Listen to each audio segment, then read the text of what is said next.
I'm Michaela Jasmine Beeman, and I am the CEO of Citadelle Consulting LLC. I'm here to discuss with Byas and Leon, the co-founders Rony Byas and Harvey Leon, about the importance of inclusive leadership, diversity, and equity within the workplace. Follow me.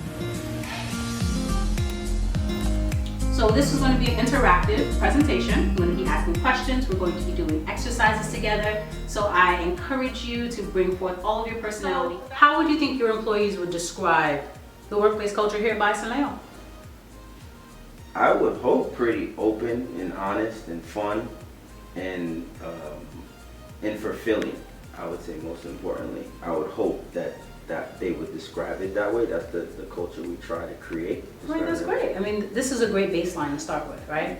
So I definitely wanted to take that moment, recognize where you are, right? And then as we're going along with this training and this discussion, we can explore what are different things that you would want to tweak, what are things that you'd want to change and maybe update in how you're interacting with your employees and also how you're interacting with each other.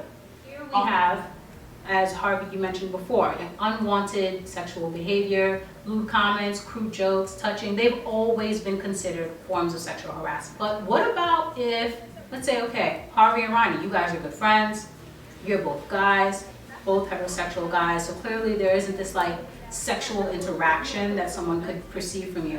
What if, Harvey, you start like making comments to Rony in the workplace? Would that be considered sexual harassment to a third employee? Sure, it could be seen. They may perceive, if they don't know our relationship, they might perceive that. I would hope someone isn't offended by the way we may joke with each other, if we're joking about each other, with each other. But again, I'm a novice at this, so I may be wrong. It isn't, that's good that you start talking about those, okay, you weren't talking about the other individual, right? It's just you and him having a joke. Yeah. But it's also important to know that whenever you step within the workplace, you are always now, in some way, shape, or form, interacting with the people who are present. Yeah. Right? You as supervisors, you already are setting the tone. So if you do something, that is setting the tone for what is acceptable in the workplace. It's understandable. You guys have known each other for decades. You're close, you make fun, you have a good time. It is important though to be mindful that once you bring those inside jokes outside, it can affect the people that you work with differently. This displeases me. Absolutely. I'm like, I really can't say a word. And you know what? That's one big critique that people have for hostile work environment. Like, you can't say anything at work.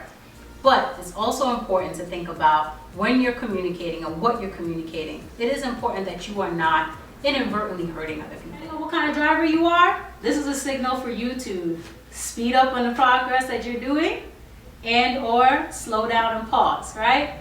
This is a signal of change is coming.